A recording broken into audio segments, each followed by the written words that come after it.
Good evening and welcome. This is News First Primetime News live on MTV and Shakti TV. I am Shahin Jurampati. And I am Nicola Rizoiza. We start off with a look at tonight's headlines.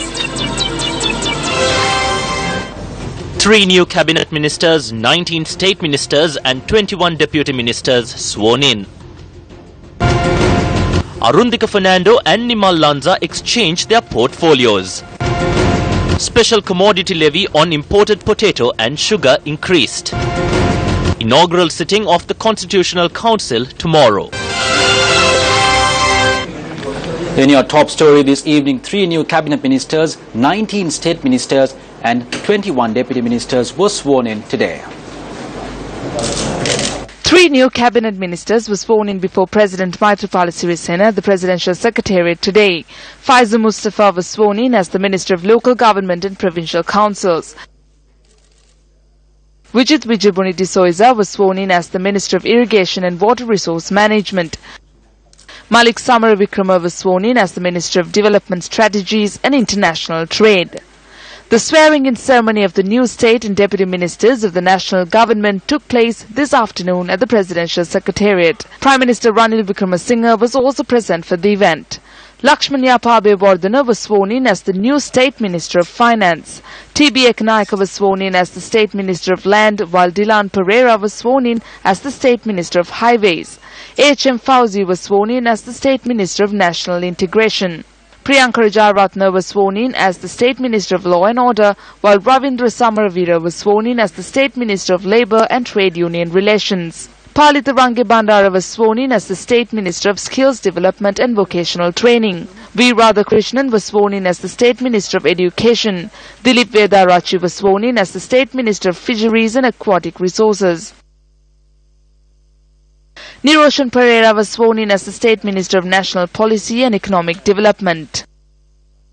ALM Hizbullah was sworn in as the State Minister of Rehabilitation and Resettlement, while Mohanlal Grero was sworn in as the State Minister of University Education. Ruwan Vijayawardena was sworn in as the State Minister of Defence. Champika Premadasa was sworn in as the State Minister of Industry and Commerce, while Vijay Kala Maheshwaran was sworn in as the State Minister of Child Affairs. Sujiva Senasinghe was sworn in as the State Minister of International Trade. In addition, Vasanta Senanayake was sworn in as the State Minister of Irrigation and Water Resources, while Vasanta Aluviyare was sworn in as the State Minister of Agriculture. Sudarshini Fernando Pulle was sworn in as the State Minister of Urban Planning and Water Supply. Sumedha Jijayasena was sworn in as the Deputy Minister of Sustainable Development and Wildlife. Susantha Punchinilame was sworn in as the Deputy Minister of Public Administration, while Amir Ali was sworn in as the Deputy Minister of Rural Economy. Lasantha Alagivanna was sworn in as the Deputy Minister of Megapolis. Indika Bandaranaike was sworn in as the Deputy Minister of Housing and Construction, while Dulip Vijayasekara was sworn in as the Deputy Minister of Postal Services and Muslim Affairs. Lakshman Basanta Pereira was sworn in as the Deputy Minister of Plantation Industries. Nishanta Muthuhetty Gama was sworn in as the Deputy Minister of Ports and Shipping, while Faisal Kazim took oaths as the Deputy Minister of Health, Nutrition and Indigenous Medicine. Iran Vikramaratne was sworn in as the Deputy Minister of State Entrepreneurship. Dr. Harsh De Silva was sworn in as the Deputy Minister of Foreign Affairs. Ajit B. Pereira was sworn in as the Deputy Minister of Power and Renewable Energy, while Dunesh Gangkanda was sworn in as the Deputy Minister of Disaster Management. Anuma Gamage was sworn in as the Deputy Minister of Fuel and Petroleum Gas. Ranjan Ramanayake was sworn in as the Deputy Minister of Social Empowerment and Welfare. Ashoka Abesinghe was sworn in as the Deputy Minister of Transport. Taranath Basnayake was sworn in as the Deputy Minister of Telecommunications and Digital Infrastructure, while Mohammad Haris was sworn in as the Deputy Minister of Sports. Karuna Ratna Parnavithana was sworn in as the Deputy Minister of Provincial Council and Local Government, while Nimal Lanza was sworn in as the Deputy Minister of Tourism and Christian Affairs. Arundhika Fernando was sworn in as the Deputy Minister of Home Affairs. The Commonwealth and other nations have focused their attention on the steps that are taken. Present here are two factions that have been blaming each other. Today we can work together and move forward. That is a challenge for both us and the country. Therefore, during the discussions, we decided to accept things that will not be seen as things being against the TNA and JVP and to move forward. We need to incorporate the whole of Parliament for this process. අපිට පිළිගන්න පුළුවන් ඒවා එකතු කරගෙන ඉදිරියට යන්න. ඒ බලන්නේ මුළු පාර්ලිමේන්තුවම මේ වැඩ කටයුත්තට අපි සම්බන්ධ කරගන්න. ආරම්භයේ සිටම අපිට ගල් මුල් වදිනවා. අපිට විවේචන එනවා. Since the beginning, we faced obstacles. There were criticisms and allegations that were made. Our future processes and procedures will show the people and the world that we are those who love the country. We are the patriots. We will not bow to any international force. I must also note that please do not have hopes of creating a new government before the tenure of the current one is over. No matter what is said, this will be a stable and strong government for the country for the next 5 years. We will not allow for it to be weakened. ඒක දුර්වල කරන්න කාටවත් හම්බ වෙන්නේ නැහැ. ඒක වෙනස් කරන්න කාටවත් හම්බ වෙන්නේ නැහැ. The new state and deputy ministers expressed these views to the media following the swearing-in ceremony. My life will not change despite the fact that I was given a different portfolio. My life is as it is. When I am given a ministerial portfolio, it gives me the ability to serve the people. That will be the only difference. I believe that I have been given a very important ministry.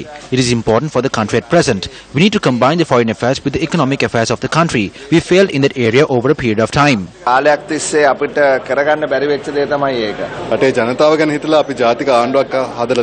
We formed a national government for the people. I believe that as MPs and ministers, we can work together with the President and the Prime Minister and resolve the issues in the country and thereby bring about real development and empower the people of the country. The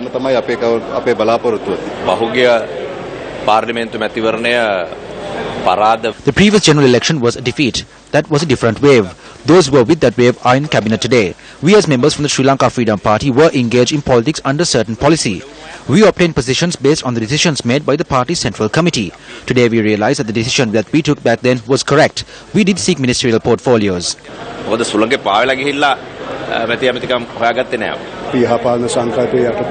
Under the good governance concept, this ministry will be administered accordingly.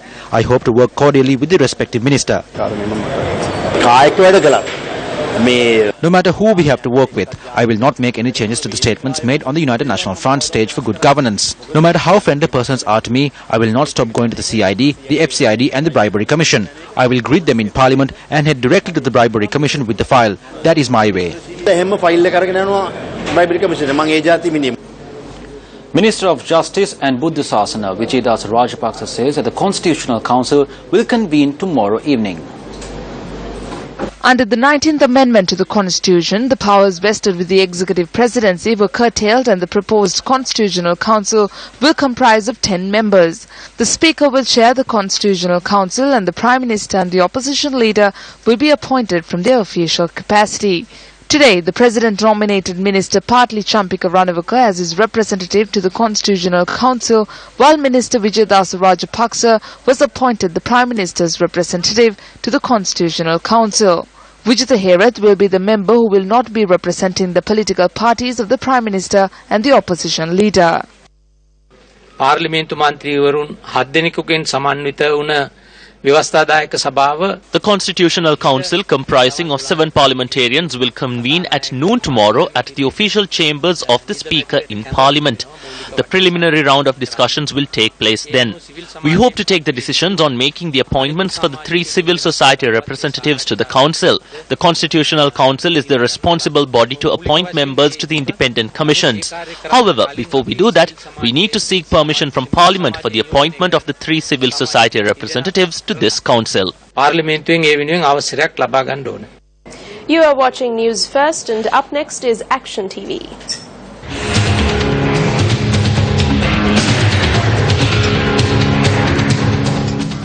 The Paddy Marketing Board was successful in locating 2 private storage facilities last night in order to store the paddy purchased from the farmers in the upper and central areas of Ohana in Ampara. When the Paddy Marketing Board was busy weighing the paddy that was purchased, a storage facility owned by the Paddy Marketing Board was attacked by wild elephants. This storage facility was constructed in the Thottama area in Damana in line with the 2013 Diet Kerala exhibition. After the completion of the construction, the Paddy Marketing Board made no use of the storage facility during the harvesting seasons that followed. This storage facility, which can accommodate 3 million kilograms of paddy, currently accommodates only 1.3 million kilograms of paddy. The paddy that has been stored here was purchased over the past 2 weeks. The Paddy Marketing Board, which later realized the need of a security officer for the storage facility, had recruited an individual on contract basis and had instructed him to set up his post atop a tree and look after the storage facility. The Paddy Marketing Board has been compelled to seek the support of private storage facilities to store the paddy in Ampara. This does not indicate that the harvest during this season has increased rapidly or that the Paddy Marketing Board has purchased excess paddy from the farmers. It is only during the Maha season that a higher harvest is reaped from the Ampara district. The procedure to purchase only 2,000 kilograms from farmers using the government-issued fertilizer subsidy was followed this time around as well. Thereby, the Paddy Marketing Board could have calculated the exact amount of paddy that it needed to purchase. The actual reasons for seeking private storage facilities are the failure of the Paddy Marketing Board to release the stocks of paddy purchased during the previous harvesting season and the provision of loans to the private mills in order to maintain the certified price of paddy. After the 100-day program, 542 persons were given loans. Paddy purchasing has not commenced in a proper manner. You cannot force the private sector to do so. Have private mills obtained loans from the Paddy Marketing Board and are not permitting the process for a certified price because they want to extort money from the innocent farmers? More details on Action TV tomorrow.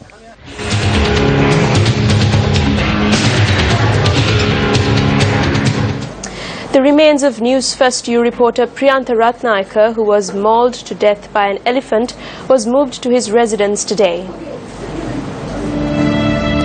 Newsfirst reporter Priyantha Ratnayaka, who left his home early last morning, geared up with his camera to fulfill his journalistic responsibility, was brought back home on the laurels of his neighbours.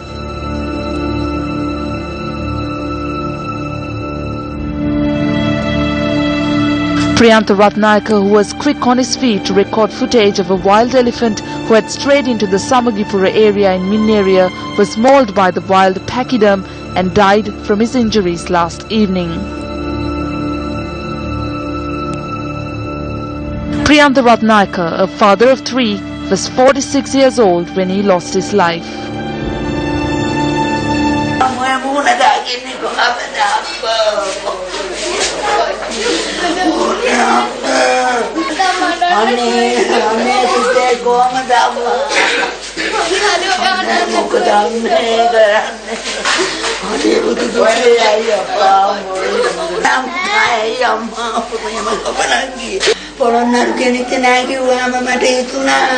While emotions overflow among his families and friends, his acts of bravery in the field of journalism is one not to be forgotten.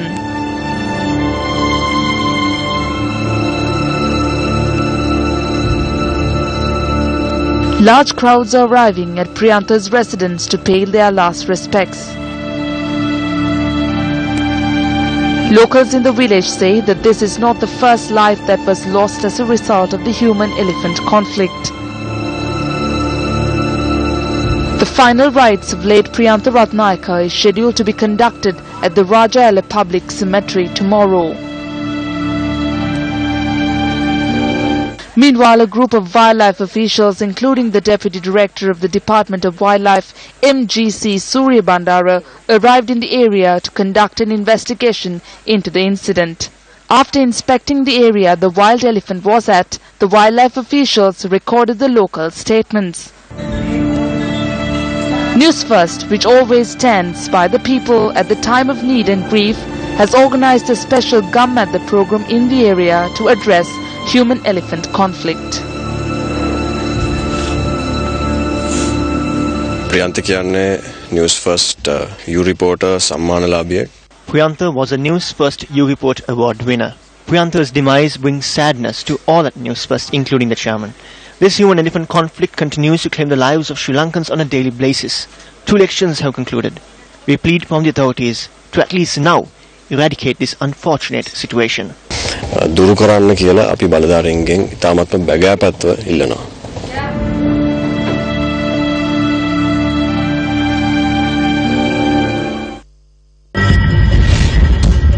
Hello, sir.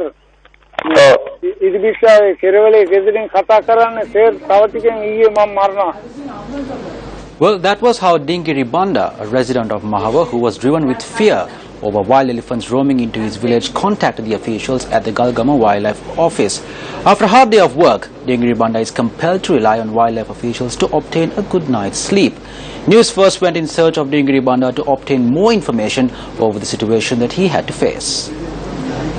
News First අප මේ පැමිණ සිටින්නේ මහව ප්‍රාදේශීය ලේකම් කොට්ටාශයේ ඉරිබිස්සෑව කියන ගම්මානයට. This is the Iribisawa village in the Mahava Divisional Secretariat. There is a reason for us to visit this place. What would cross your mind if you came across something like this in front of your house? Wild elephants that encroached on this village had littered the area. Villagers live here. We are here to look into their lives filled with fear.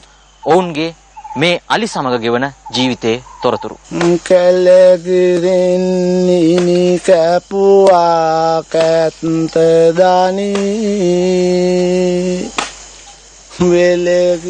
Dingiri Banda, who is a farmer by profession, works tirelessly during the day in order to earn an income, mainly to restore his house, which was damaged by wild elephants by night.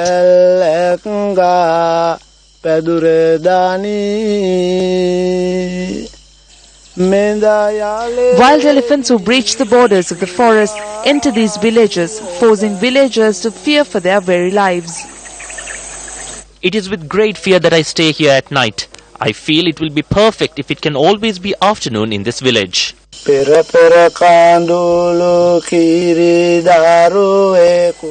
though it is a wonderful sight for one to see elephants roaming free in the forest, after dark fall the tale takes a different turn in this village.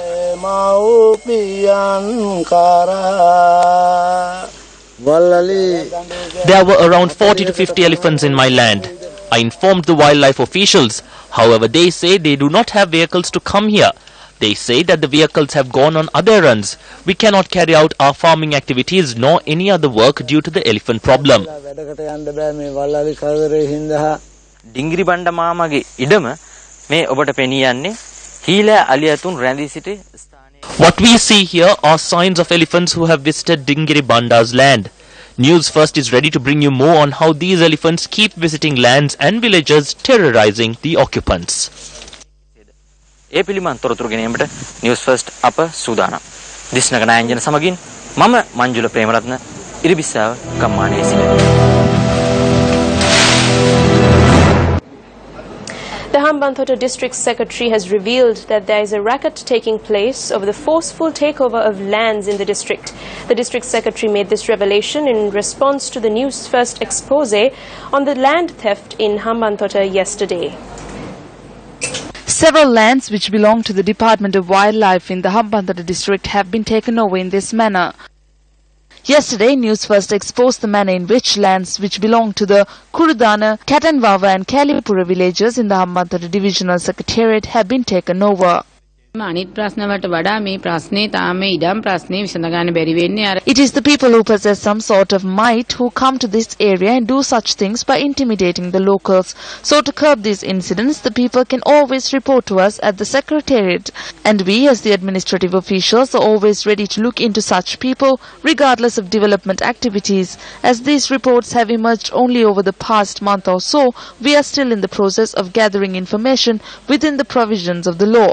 The villagers do not even know who these people are, so they do not even know how to name those who are responsible for this. Still in local news, Attorney General YJW Vijay Tilaka says that the Attorney General's department does not act on hearsay or rumour.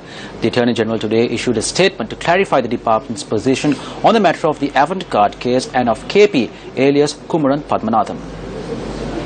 The statement adds that with regard to the avant-garde case, the Attorney General had taken action on the evidence made available by the CID. It adds that after careful consideration of the evidence gathered by the CID and the observations submitted by the Ministry of Defence, the Sri Lankan Navy and other government agencies, it was decided that offences under the Firearms Ordinance, Explosives Act or the Prevention of Terrorism Act were not disclosed. It adds that the CID was given specific instructions by the AG's department in June 2015 to provide to the Commission to investigate allegations of bribery or corruption, any evidence of corruption relating to the running of the floating armoury. The statement reads that the CID was further instructed to inform the Attorney General if they find any new evidence disclosing a criminal offence.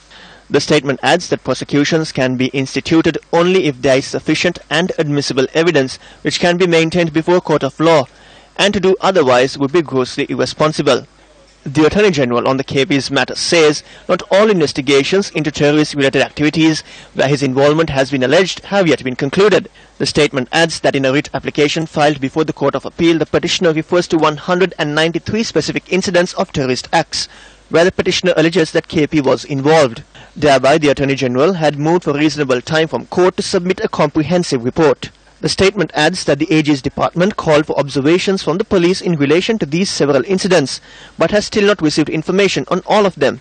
The statement goes on to read that no submission was made to the effect that the Attorney General had exonerated KP. Convening a media briefing today, civil organizations also commented on the investigation over avant-garde security services.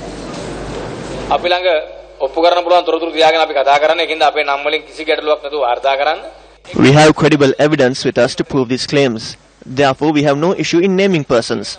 The Deputy Solicitor General had made a recommendation of 3 pages to the Attorney General. The recommendation clearly states that the law of the country had been violated. This is an instance where avant-garde had violated the law. He had recommended that a case be filed. He had recommended for legal procedures. One of the persons is the owner of avant-garde, Nisanka Senadipati. The others include Gotabaya Rajapaksa. When a Deputy Solicitor General makes a recommendation to the AG can inquire from the other Deputy Solicitor Generals on this matter. Based on the information we have, the other 3 Deputy Solicitor Generals had made oral and written submissions. The AG is the head of the institution. If he feels that the submissions are incorrect, he can call for another inquiry from the Deputy Solicitor Generals. However, such an inquiry had not been made and a decision was given.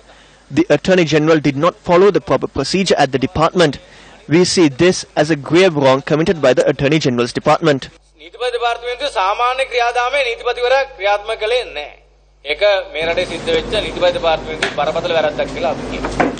In business news tonight, the special commodity levy of a number of goods were amended with effect from midnight yesterday. The Ministry of Finance says that the special commodity levy imposed on a kilogram of imported potatoes had been increased by 10 rupees. The Ministry of Finance says that the levy was increased on imported potatoes in order to encourage local farmers. The special commodity levy on a kilogram of imported sugar, which was at 18 rupees, now stands at 30 rupees, an increase of 12 rupees. The ministry said that the controlled price on sugar has not been amended. The special commodity levy on a kilogram of imported cowpeas stands at 70 rupees. Accordingly, the special commodity levy on a kilogram of yellow dal and Mysore dal is at 2 rupees. The new special commodity levy on a kilogram of imported kurakang stands at 70 rupees. The special commodity levy on margarine, green peas and other goods have been amended with effect from last night. Speaking at an event in Uttar Sudan today, Agricultural Minister of the Northern Province, P. Aingar Nation, expressed the following views. A number of our farmlands were kept in the custody of the army during the war. Those farmlands have not been completely freed as yet. Before the United Nations investigations commence, release these lands and show the world that these lands are being given back. A farmer told me over the phone that the President plans on releasing more lands during this week in the Kilinochi area. These lands on which sugarcane has been cultivated are under the custody of the army. Those lands have not been freed as yet. However, for the past 4 to 5 years, taxes have been collected from the farmers in those areas while they have been promised that the lands will be given to them. In addition to that, farmers have told me that they cannot cultivate since the army collects money from persons that they select using a number of intermediaries. Actually, they have no right to hold these lands and obtain economic benefits from it.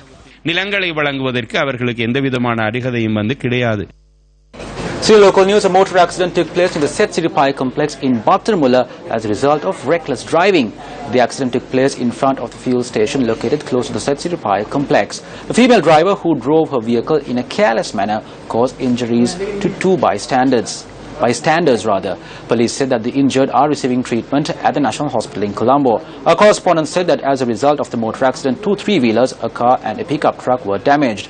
Machinery at the fuel station too were damaged in the accident. Police said that the driver was learning to drive and that she had been taken into police custody.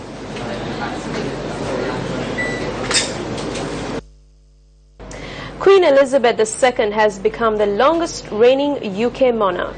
The Queen will have reigned for 63 years and 7 months, calculated at 23,226 days, 16 hours and approximately 30 minutes at about 5:30 p.m. PST.